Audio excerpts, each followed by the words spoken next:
Latar belakang dan kehidupan sebelum revolusi industri. Sebagian besar masyarakat Eropa hidup dari pertanian dan pekerjaan tangan yang dilakukan di rumah. Produksi berlangsung lambat, sangat tergantung pada tenaga manusia, hewan, dan cuaca. Sebagian besar barang diproduksi secara rumahan dan hanya dalam jumlah terbatas, sehingga tidak bisa memenuhi kebutuhan populasi yang terus bertambah. Transportasi masih menggunakan gerobak kuda dan kapal layar, menyebabkan pengiriman barang membutuhkan waktu lama. Waktu kerja ditentukan oleh cahaya matahari, bukan jam, dan kehidupan berjalan mengikuti musim. Kota-kota masih kecil, dan sebagian besar penduduk tinggal di desa serta hidup dalam tatanan sosial yang belum berubah selama berabad-abad. Eric Hobsbawm dalam bukunya The Age of Revolution menyebut bahwa revolusi industri bukan hanya perubahan teknologi, tetapi juga awal dari dunia modern yang terpisah dari masa lalu agraris. Di segala hal yang sebelumnya berlangsung lambat dan terbatas mulai bergeser menuju era percepatan dan efisiensi, mesin uap, dan kemajuan teknologi. Penemuan mesin uap oleh James Watt pada tahun 1769 menjadi titik balik, karena memungkinkan energi panas diubah menjadi tenaga gerak yang stabil. Mesin ini bisa digunakan kapan saja dan di mana saja, tidak lagi tergantung pada tenaga air atau angin. Pabrik-pabrik mulai bermunculan karena mesin uap memungkinkan produksi besar dalam ruang tertutup dan terkontrol.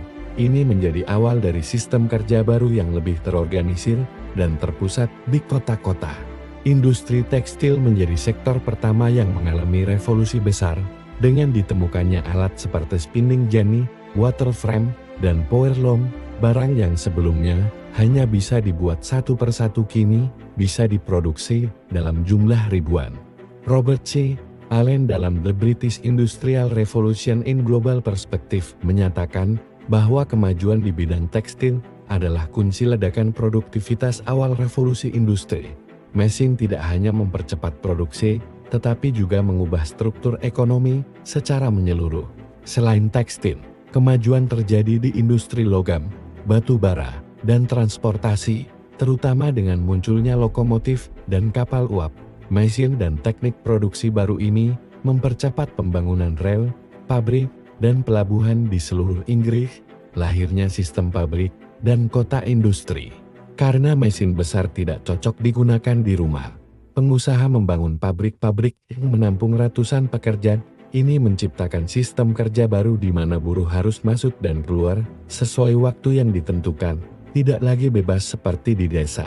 Banyak orang dari desa mulai pindah ke kota untuk mencari pekerjaan, menyebabkan lonjakan populasi dan pertumbuhan kota yang sangat cepat. Kota-kota seperti Manchester dan Birmingham berubah menjadi pusat industri dan padat penduduk.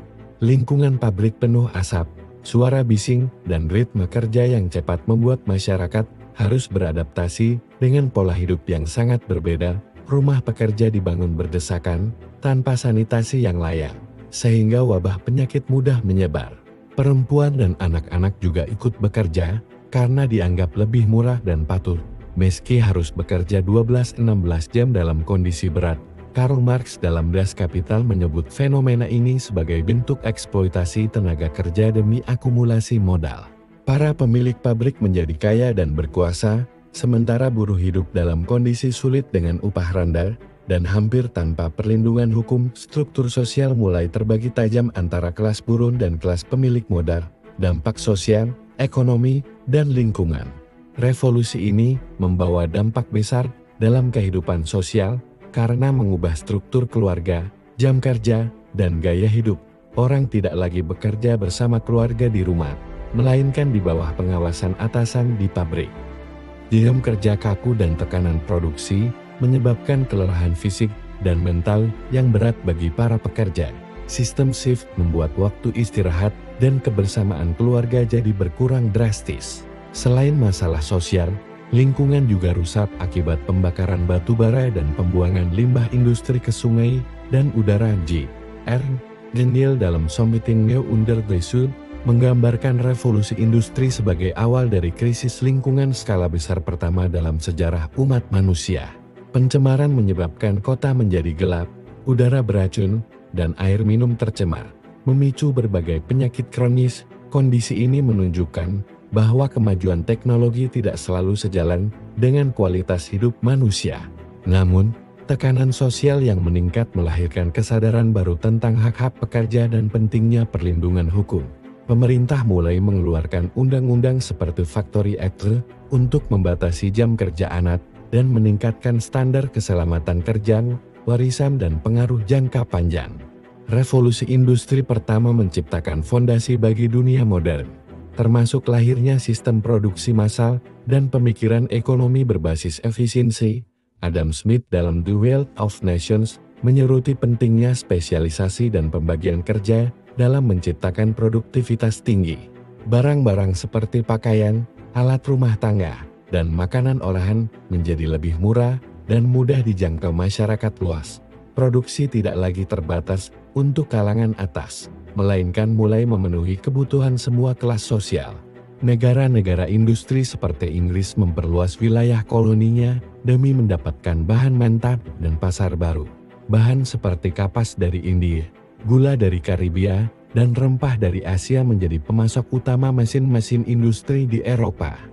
Kegiatan ini memperkuat imperialisme dan ketimpangan global karena koloni hanya dijadikan sumber daya, bukan mitra pembangunan. Dampak kolonialisme yang digerakkan oleh kebutuhan industri masih dirasakan hingga hari ini.